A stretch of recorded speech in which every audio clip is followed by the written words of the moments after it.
Thưa các bạn, hôm nay Thanh Long Vlog xin review cái cao lục bộ trẻ thư pháp Đắk Lắk.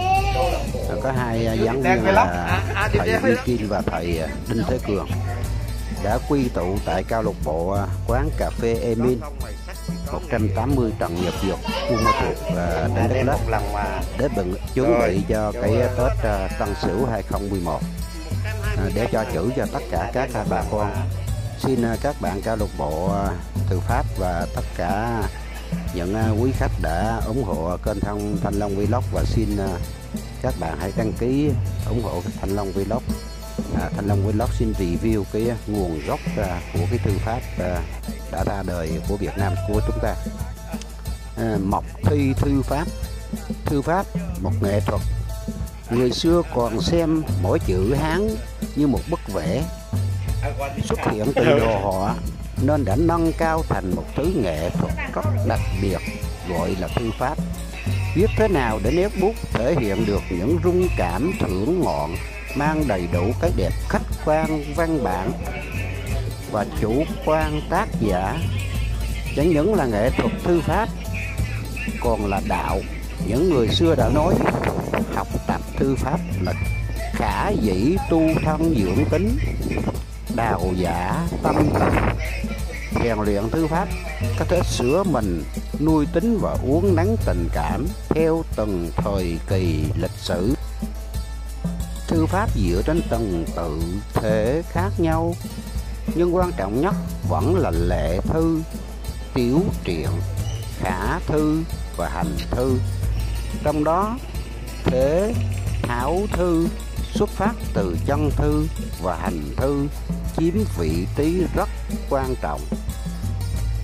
Để trở thành nhà thư pháp, người ta phải mất công khổ luyện hàng chục năm, chứ không chỉ một sớm một chiều mà thành danh.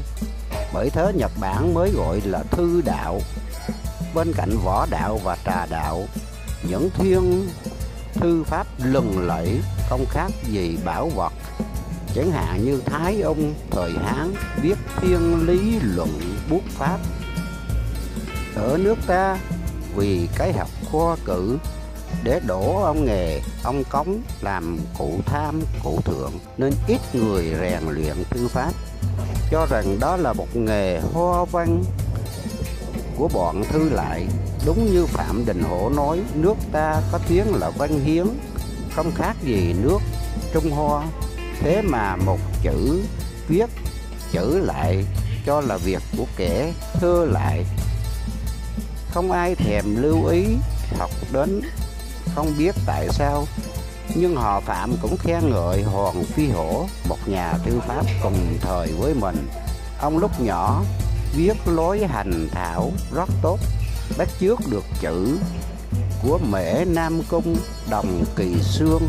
Thể cầm bút lên thì ruột rè như thể không viết được, nhưng lúc đã đặt bút xuống giấy thì nét chữ tươi tắn. Có cái ý nhị của hoa đào, đậm giọt sương bụi, là sương phủ làng khói nhẹ. Nổi tiếng hơn hết là Cao Bá Quát.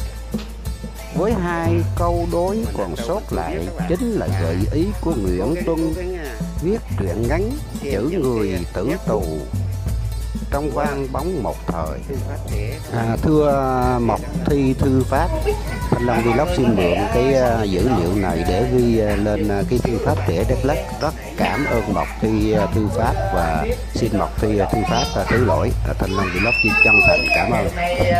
Vâng, thưa các bạn, Thanh Long Vlog thì đam mê cái nghề YouTuber, nên các bạn thư pháp cùng tất cả các bạn YouTuber nên là ủng hộ đăng ký giúp Thanh Long Vlog để Thanh Long Vlog tìm những dữ liệu hay những cuộc sống hay là Thanh Long Vlog là bên tâm linh du lịch và đời sống, thì tìm những cái gì hay để ghi lại những cái video hay, clip hay để cho tất cả các bạn giải stress, giải buồn.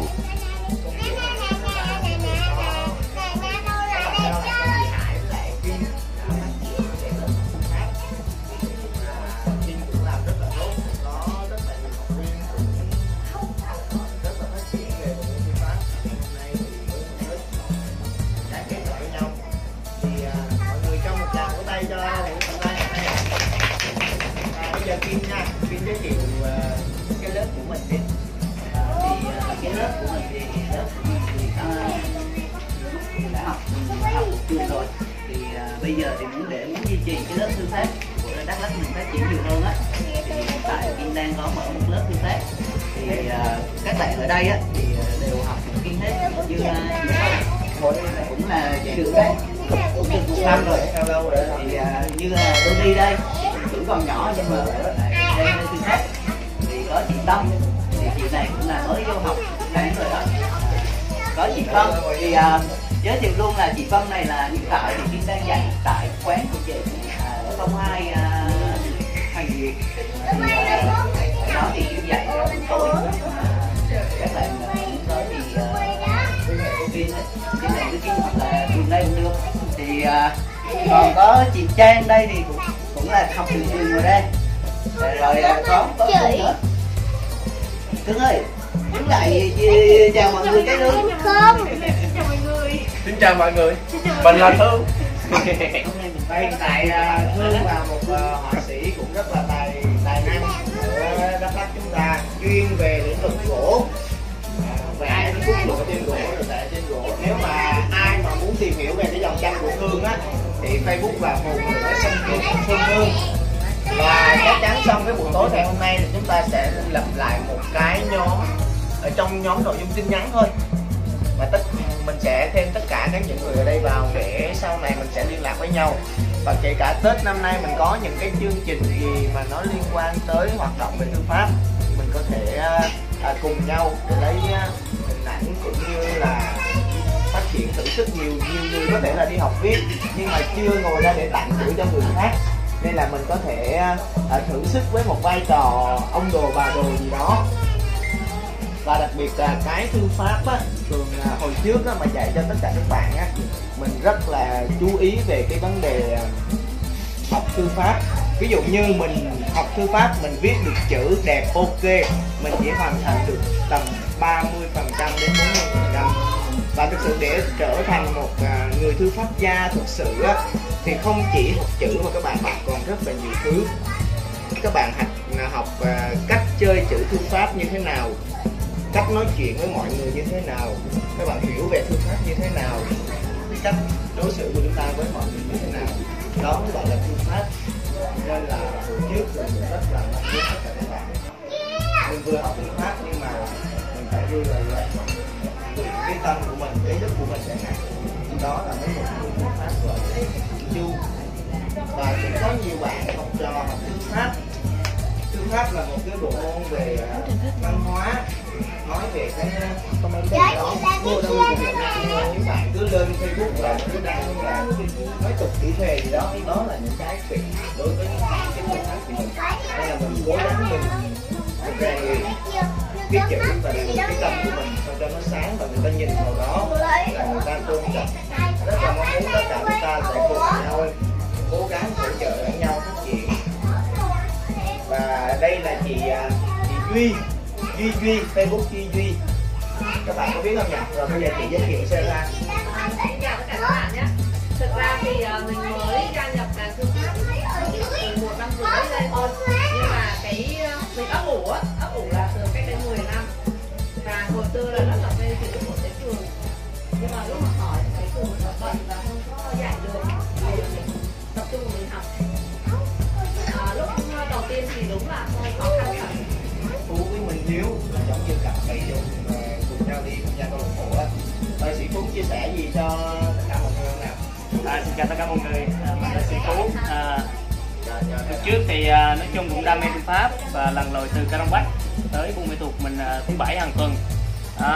Từ đó chạy lên đây để học thư pháp, những sinh hoạt những buổi chiều thôi. Rồi sau đó mình sẽ từ về luyện tập và trau dồi thêm. Thì bây giờ hình như là cái cơ bản, cái sách cơ bản của Hoa Nghiêm á, lưu trong nội bộ hồi xưa là mình có, nhưng mà bây giờ là hình như cũng bị thất lạc rồi. Chứ đúng ra có những bộ sách đó thì chúng ta sẽ dễ hơn.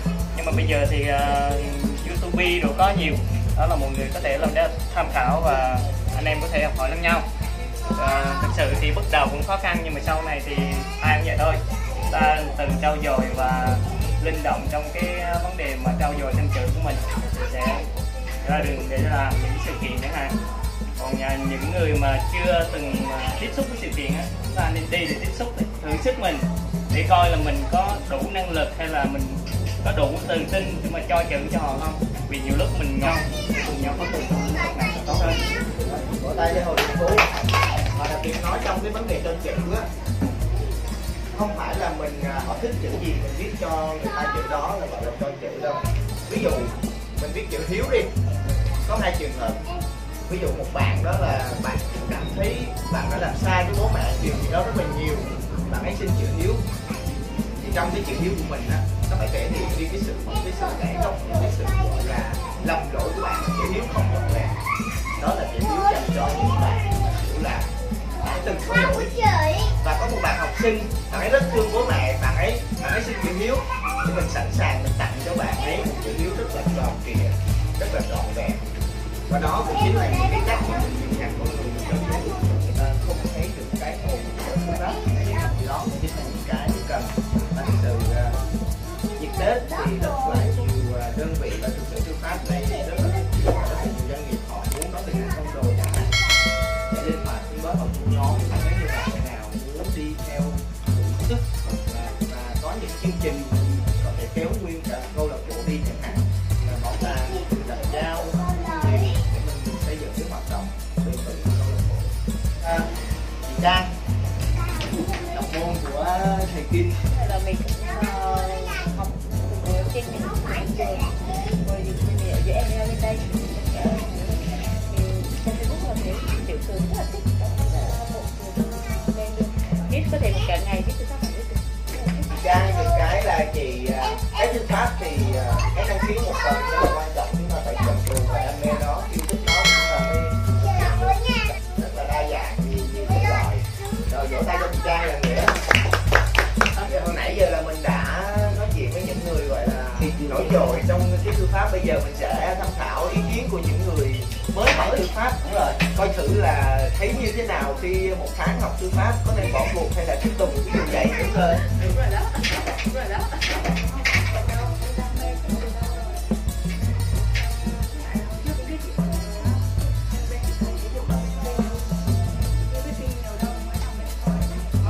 Hiện tại thì chị đang người nét đúng không? Giờ chị nói về cái cảm nghĩ mà chị muốn nét nó như thế nào, nó có khó khăn gì với chị thì để biết đường để mọi người ở đây có thể góp ý cho chị để cái nét nó sẽ nhanh hơn và đẹp hơn. Chị biết đang chậm rồi, ok. Quan trọng là thực sự mình không có thời gian để mình theo cái đam mê này nữa, nhưng mà lâu lâu mình vẫn, ví dụ như người ta có nhu cầu thì mình vẫn đáp ứng để coi như nó nhớ nghề vậy thôi. Chứ mà để phát triển về câu lạc bộ á, thì như này chúng ta chia sẻ là năm 2018 là bắt đầu một tuần, 2 tuần hay 1 tháng gì đó, Kim linh động sắp xếp cái lịch ở, cố gắng duy trì. Là thực sự cái câu lạc bộ thư pháp Đắk Lắk Chưa vẫn đang còn học, cũng học chưa xong, không biết khi nào học xong không biết nữa, nhưng mà về cái phần cơ bản thì mình cũng đã đi qua cái phong cách của anh nó không có phát triển, ví dụ anh cố định một cái tên cách đó. Ví dụ đúng rồi, ví dụ so với Lão Chọc thì Lão Chọc sẽ mỗi thời điểm nó chữ nó sẽ khác nhau, đó sẽ đa dạng. rồi kết hợp, có vừa kết hợp chữ cũ và chữ mới làm sai, còn hắn là chỉ có duy trì một cái kiểu chữ đấy thôi, kiểu đọc hành như vậy. Và hiện tại thì cái giáo trình thư pháp mà và hiện tại theo về đánh giá luôn, nhà thư pháp ở Việt Nam là chính sách và nghiên cứu nhiều ai mà muốn tìm hiểu thì cứ lên bay ra thư pháp Lão Chọc á, có rất là nhiều. Thế là hồi trước cũng tham gia lớp của em là cái đợt với chị Hải luôn á. Đây Vô một bên anh. Từ đầu luôn viết cái chữ Thành Long Vlog với kênh của mình các bạn. Đây là cũng câu lạc bộ thư pháp trẻ của Đắk Lắk nha các bạn, trẻ lắm, hình như mới có 20 tuổi, mới có 80 tuổi rồi.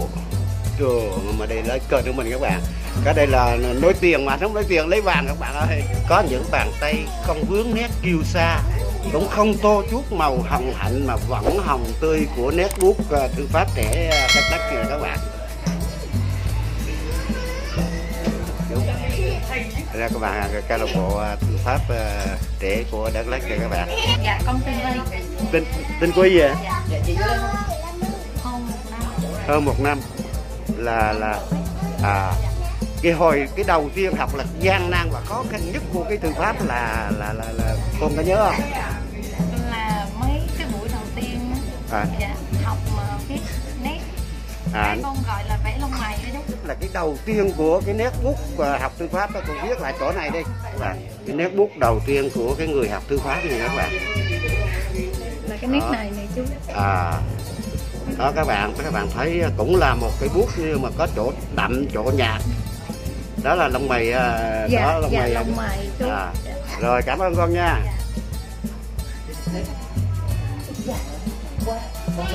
Lòng vạn từ an, tâm bất biến giữa dòng đời vạn biến các bạn. Đây mà anh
thưa các bạn, cây tay thư pháp trẻ của cho chú hỏi là bây giờ mình cũng có một cái thương hiệu gì của thư pháp Đắk Lắk chưa cháu? Cho chú. Thật ra thì tất cả các bạn ở đây á, là tất cả những thành viên của câu lạc bộ thư pháp trẻ Đắk Lắk.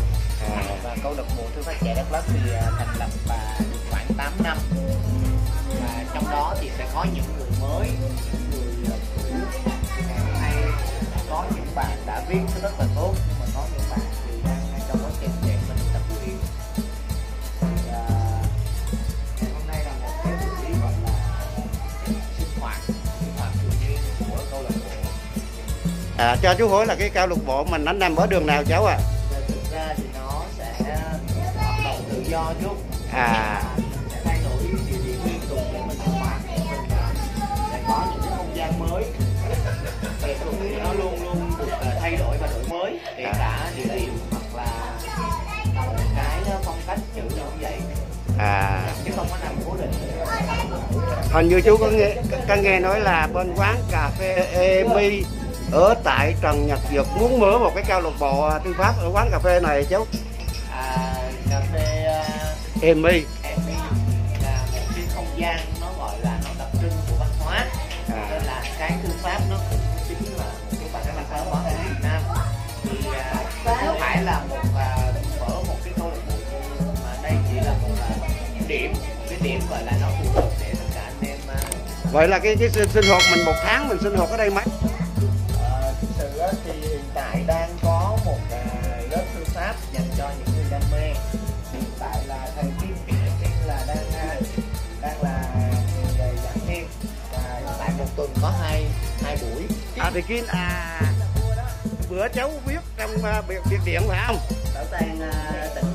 Đúng rồi. Bây giờ tôi xin góp ý chỗ này là lúc nãy giờ thầy Cường cũng có nhắc thầy bị đấm, nhưng bây giờ này là nói là thầy Trọc là tóc dài chứ không phải là không có tóc đâu. Bây giờ nhờ thầy Trọc viết một cái chữ gì đó ghi vô này tí chứ nãy không có thầy.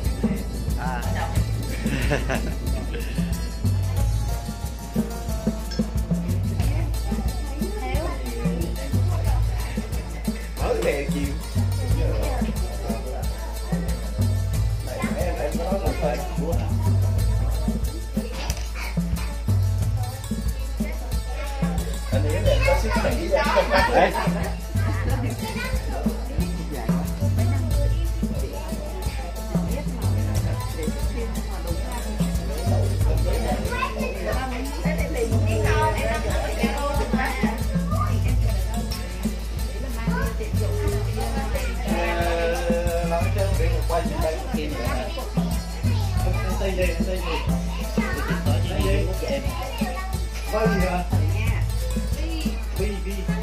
Hay rút caron data đó.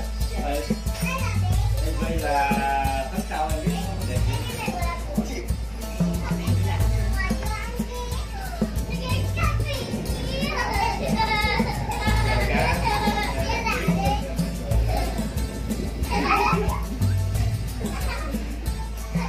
Lao lên cho lưu tí.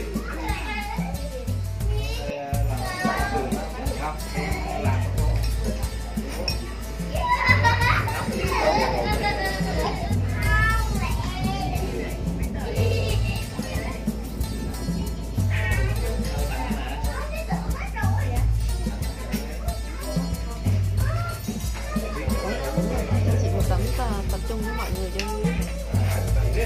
Tắm hả?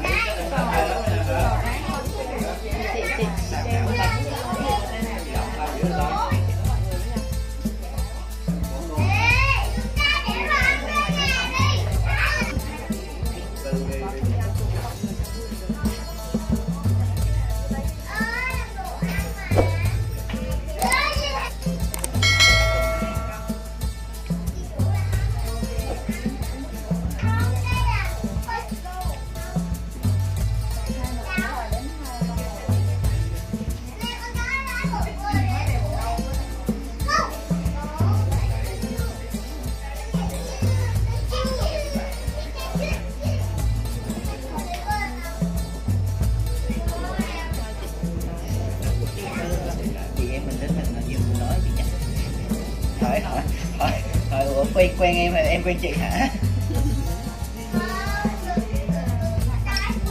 Rồi ok. Có vui không? Chụp hình mà sao lại có ly nước chè với lại sữa này của Cương không?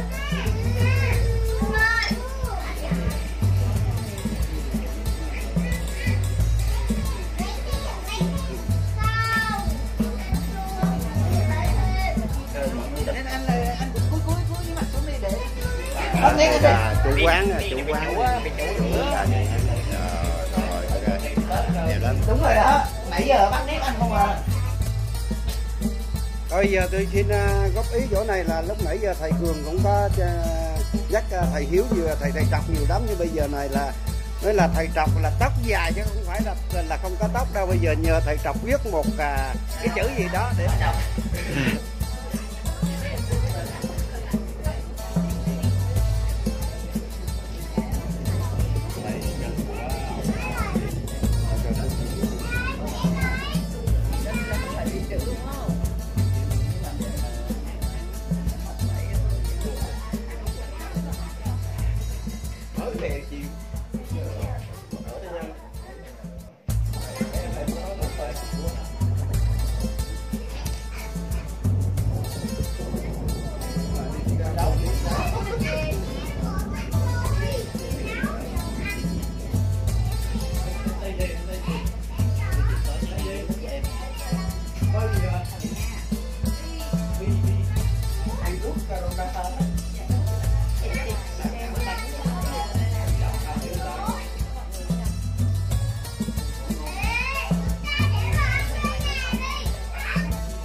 Thôi giờ tôi xin góp ý chỗ này là lúc nãy giờ thầy Cường cũng có nhắc thầy Hiếu vừa thầy Trọc nhiều lắm, nhưng bây giờ này là nói là thầy Trọc là tóc dài chứ không phải là không có tóc đâu. Bây giờ nhờ thầy Trọc viết một cái chữ gì đó là tùy theo thầy, rồi để mình ghi vô này tí chứ nãy giờ không có thầy.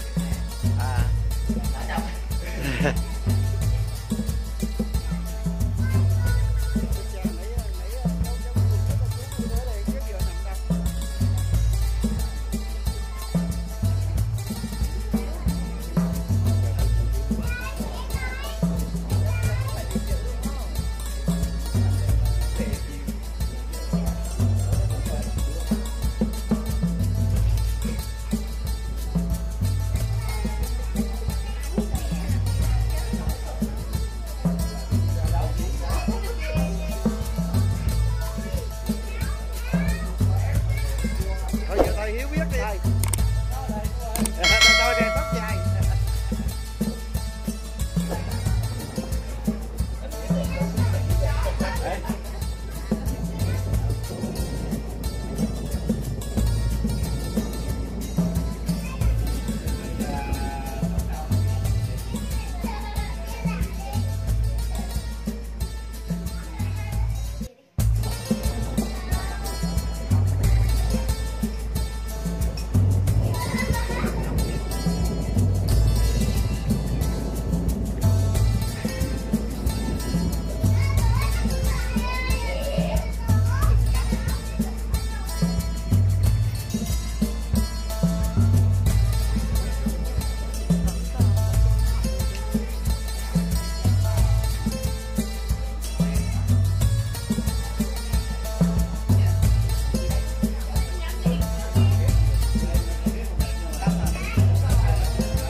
Nét cường gì đó cho mới kỷ niệm được cho đó.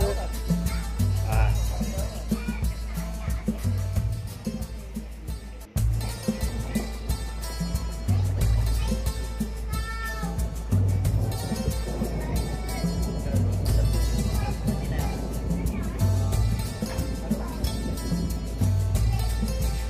Cuối video Thanh Long Vlog xin chúc tất cả các cháu câu lạc bộ thư pháp Đắk Lắk có một bàn tay đẹp để cống hiến những con chữ cho những người khách đã quý mến cháu, và xin những con chữ đẹp đó như cô chủ quán cà phê Ami này.